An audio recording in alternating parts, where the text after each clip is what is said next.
Episode हमारा और भी सुंदर सुशील है, ठीक है। वो है अशोक के बाद मौर्य शासकों का क्रम। देखिए मैंने अभी तक कितनी क्लासेस ली, आपको बहुत अंदर की बात बता रहा हूँ। मैंने किसी को अशोक के बाद के मौर्य साम्राज्य का क्रम नहीं बताया, आज पहली बार बताने जा रहा हूँ। मेरे 20 साल के करियर में पहली बार मैं अशोक का साम्राज्य के पूरे क्रम बता रहा हूँ, कौन सा राजा कब पैदा हुआ अशोक के बाद।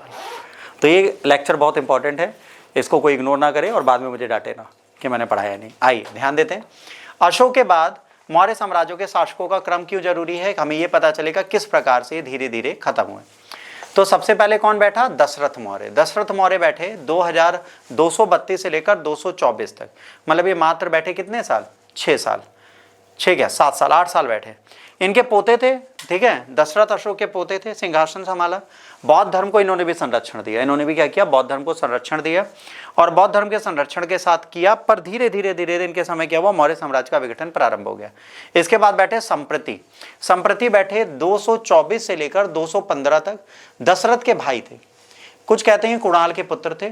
संप्रति ने साम्राज्य को पुनर्जीवित करने की कोशिश की और क्या किया, जैन धर्म का प्रचार किया। अशोक के बाद के शासक बौद्ध धर्म को मान रहे थे, संप्रति ने जैन धर्म का प्रचार प्रारंभ किया और जैन धर्म को आगे बढ़ाया। इसके बाद आए कौन, शालीशुक। शालीशुक आए 215 से 202 तक, कमजोर शासक थे, साम्राज्य पे नियंत्रण ढीला हुआ और साम्राज्य खत्म होने की कगार पे आ गया। फिर आए देववर्मन। देववर्मन 202 से 195 तक बैठे, उन्होंने भी बहुत कम समय तक शासन किया, साम्राज्य के पतन को नहीं रोक पाए। फिर आए सतधनवन। सतधनवन आए 195 में 187 तक रहे, कमजोर शासक थे और अब मौर्य साम्राज्य सिकुड़ गया। इसके बाद आए बृहद्रथ मौर्य। बृहद्रथ मौर्य एक बहादुर शासक माने जाते हैं, ऐसा नहीं था ये कमजोर थे। 187 से 185, 5 साल बेचारे बैठ पाए, तभी इनके सेनापति पुष्यमित्र शुंग ने इनकी हत्या कर दी। साम्राज्य के सामने, सेनाओं के सामने सेनापति ने इनको उठा के पटक दिया और तलवार चला दी और सेना शांत खड़ी रही। तो इससे पता चलता है मौर्य साम्राज्य बहुत कमजोर हो चुका था और मौर्य साम्राज्य का पतन हो गया। मौर्य साम्राज्य अब जो है, मृत्यु के बाद इनके पतन के बहुत सारे कारण बने।